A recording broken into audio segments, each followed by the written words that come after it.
அப்பா டைரக்ஷன்ல நடிக்கணும்னு நீங்க ஆசைப்பட்டதே இல்லையா?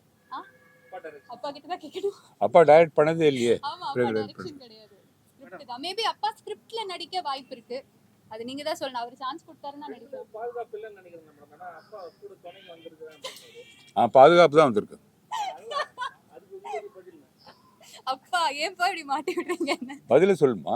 பெண்களுக்கு பாதுகாப்பு இல்லைன்னுலாம் கிடையாது. அவரும் இந்த படத்துல நடிக்கிறாரு, அது சும்மா தான் சொல்லியிருப்பாரு. அவரும் இந்த படத்துல ஒரு சின்ன கேரக்டர் பண்றாரு. ஸோ அதுக்காக வந்திருக்கேன், வேற எதுவும் படத்துக்காக அதெல்லாம் கிடையாது. சும்மா சொல்லுங்கப்பா. அந்த படத்துல நீங்க பேயா நடிக்கீங்களா? நீங்க பேயா நடிக்கீங்களா? யாரு? அது நான் இப்பவே சொல்லிட்டா அப்புறம் படம் பார்க்கும்போது உங்களுக்கு இன்ட்ரெஸ்ட் இருக்காதுல்ல. டைரக்டரை கேளுங்க, சொல்லக்கூடாது. இதுக்கு மேல எதுவும் சொல்லக்கூடாது. அம்மா சினிமாக்கு என்ன அட்வைஸ் பண்ணாங்க? சீரியல்ல நீங்க நிறைய பண்ணிருக்கீங்க, சினிமாக்கு வரும்போது அவரோட எக்ஸ்பீரியன்ஸ் என்ன சொல்லுங்க?